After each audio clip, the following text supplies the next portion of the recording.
샬롬, 사랑하는 이글스필드 가족 여러분, 10월 20일 수요일입니다. 오늘도 주님의 은총이 함께 하시기를 빕니다. 우리가 함께 나눌 말씀은 출애굽기 34장 18절에서 35절까지의 말씀입니다. 제가 말씀을 읽겠습니다. 너는 무교절을 지키되 내가 네게 명령한 대로 아비벌 그 절기에 이레 동안 무교병을 먹으라. 이는 네가 아비벌의 애굽에서 나왔음이니라. 모든 첫 태생은 다 내 것이며 네 가축의 모든 처음 난 수컷인 소와 양도 다 그러하며 나귀의 첫 새끼는 어린 양으로 대속할 것이요 그렇게 하지 아니하려면 그 목을 꺾을 것이며 내 아들 중 장자는 다 대속할지며 빈손으로 내 얼굴을 보지 말지니라. 너는 여섯 동안 일하고 일곱째 날에는 쉴지니 밭 갈 때에나 거둘 때에도 쉴지며 77절 곧 맥추의 초실절을 지키고 새말에는 수장절을 지키라. 너희의 모든 남자는 매년 3번씩 주 여호와 이스라엘의 하나님 앞에 보일지라. 내가 이방 나라들을 내 앞에서 쫓아내고 네 지경을 넓히리니 네가 매년 3번씩 여호와 내 하나님을 뵈려고 올 때에 아무도 내 땅을 탐내지 못하리라. 너는 내 제물의 피를 유교병과 함께 드리지 말며 유월절 제물을 아침까지 두지 말며 내 토지 소산에 처음 익은 것을 가져다가 내 하나님 여호와의 전에 드릴지며 너는 염소 새끼를 그 어미의 저주로 삼지 말지니라. 여호와께서 모세에게 이르시되 너는 이 말들을 기록하라. 내가 이 말들의 뜻대로 너와 이스라엘과 언약을 세웠음이니라 하시니라.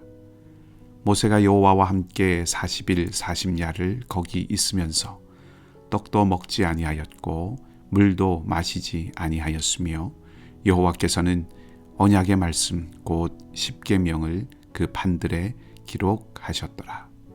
모세가 그 증거의 두 판을 모세의 손에 들고 시내 산에서 내려오니 그 산에서 내려올 때에 모세는 자기가 여호와와 말하였으므로 말미암아 얼굴 피부에 광채가 나나 깨닫지 못하였더라.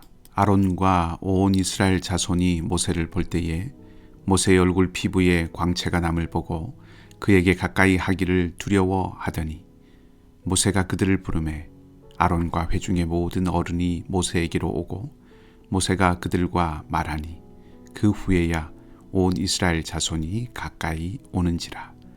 모세가 여호와께서 시내산에서 자기에게 이르신 말씀을 다 그들에게 명령하고 모세가 그들에게 말하기를 마치고 수건으로 자기 얼굴을 가렸더라.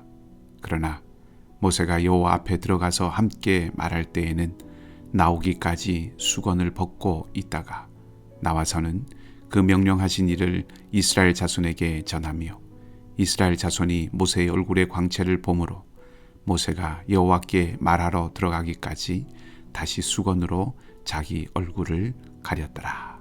아멘. 앞서 묵상하였던 23장 14절 이하에서 다루었던 절기들에 대해서 다시 말씀하십니다. 이것을 통해서 하나님께서는 금송아지 사건으로 하나님과의 언약을 깨트린 이스라엘과 이제 다시 언약을 맺으신다는 것을 보여주시고 우리는 하나님은 깨어진 관계를 회복시키시는 분임을 알 수 있습니다.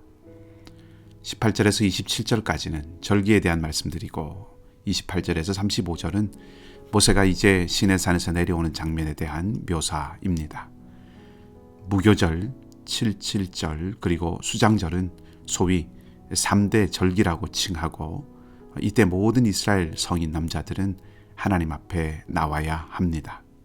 물론 신명기 31장의 말씀을 보면 성인 남자만 오는 것은 아니고 여성들과 아이들도 다 와야 한다고 기록되어 있습니다. 명실상부하게 온 이스라엘이 다 모이는 것입니다.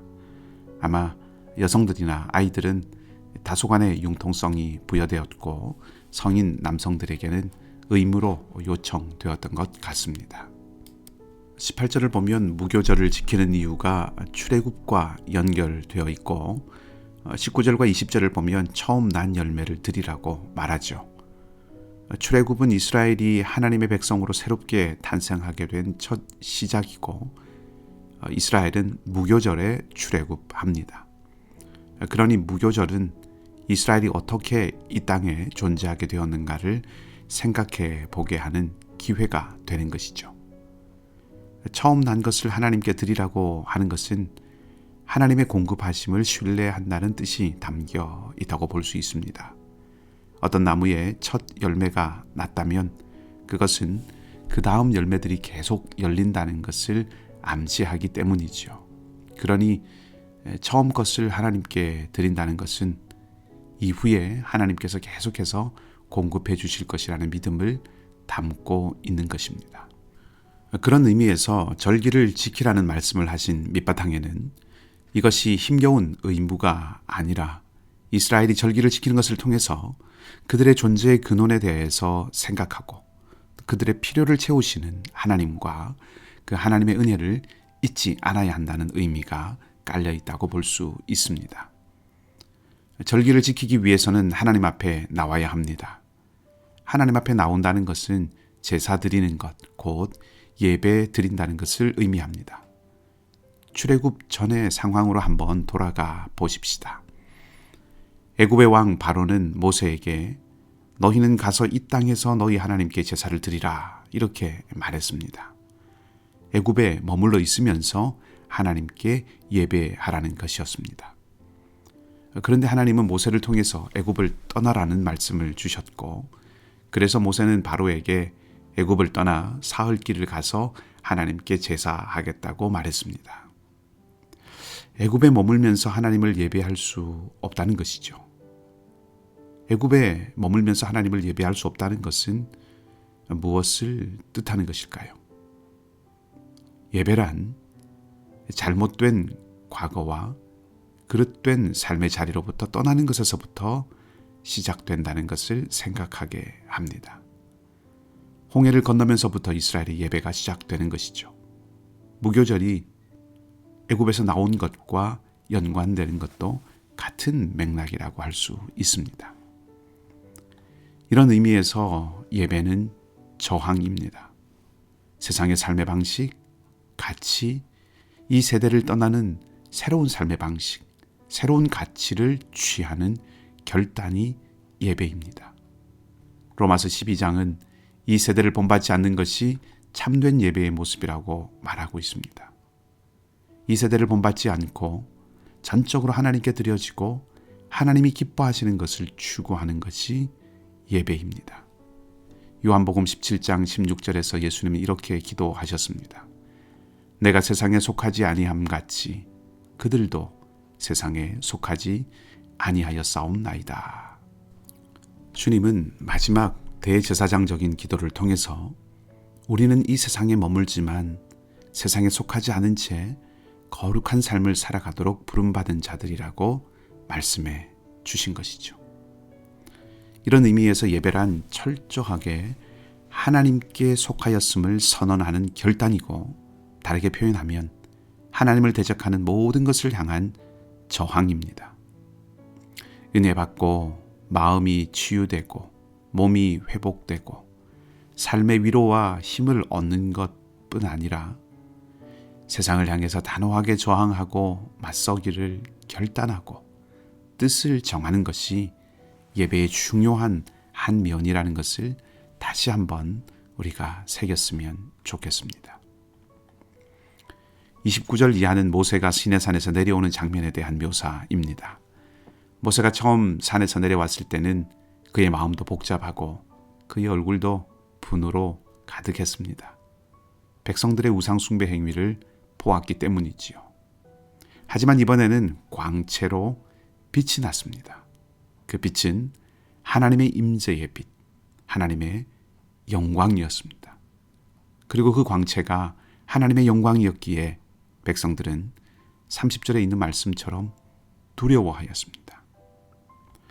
그런데 동시에 생각해 볼 수 있는 것은 이 빛은 사실 하나님께서 연약하여서 범죄한 이스라엘을 버리지 않으시고 여전히 함께 하시겠다고 하는 은혜의 증거였습니다.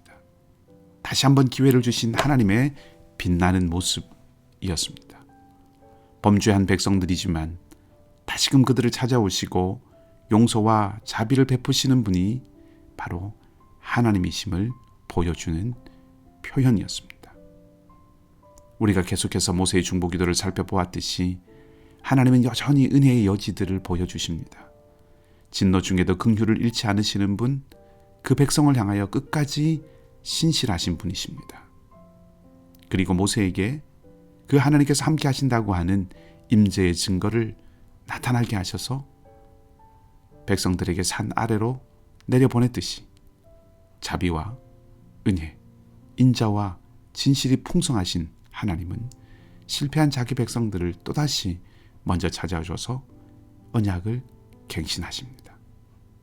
그 하나님의 영광, 그 하나님의 신실하심이 모세의 얼굴에 빛으로 나타난 것이죠. 오늘 우리들에게도 동일합니다. 아니, 실상 모세가 가졌던 광채와 비교할 수 없는 예수 그리스도의 광채를 우리에게 비추어 주시고 그 주님의 영광에 장차 우리를 변하게 하셔서 동참하게 하십니다. 오늘 은혜의 기회로 우리에게 하루가 주어졌습니다. 하나님께 전적으로 속한 자임을 보이는 예배자의 삶을 살아가기를 원합니다. 하나님이 기뻐하시는 거룩한 삶을 결단하고 살아갈 수 있기를 소망합니다. 그리고 연약하고 실수하고 실패를 거듭할지라도 여전히 신실하게 은혜로 다가오셔서 회복시키고자 하시는 그 하나님을 바라볼 수 있기를 바랍니다. 그 하나님의 도움을 구하며 사십시다. 그 하나님을 인정하고 의뢰하십시다. 그리하여서 광야의 이스라엘을 마침내 가나안으로 이끄신 하나님의 놀라운 인도하심이 오늘 우리 모두에게 임하게 되고 누리게 되는 복된 하루의 삶이 되기를 주님의 이름으로 간절히 축복합니다. 기도하겠습니다.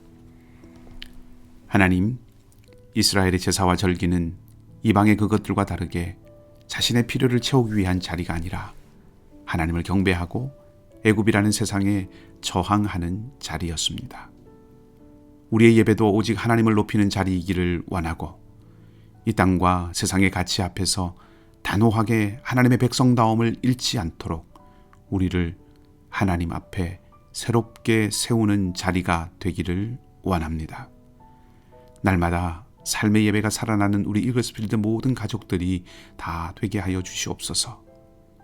성령 하나님, 사랑하는 우리 교우들의 기도와 간구에 함께 하여 주시고 연약한 모든 자리에 주님의 손을 내밀어 주셔서 일어서는 은혜를 더하여 주시옵소서. 바람이 찹니다. 상록회 어르신들의 영육간의 강건함을 지켜주시고 오늘도 우리 모든 교우들의 삶에 동행하여 주시옵소서. 감사를 드리며 우리 주님 예수 그리스도 이름으로 기도하옵나이다. 아멘. 말씀을 기억하시고 자유롭게 기도하시고요. 오늘도 믿음으로 승리하는 복된 하루가 되시기 바랍니다.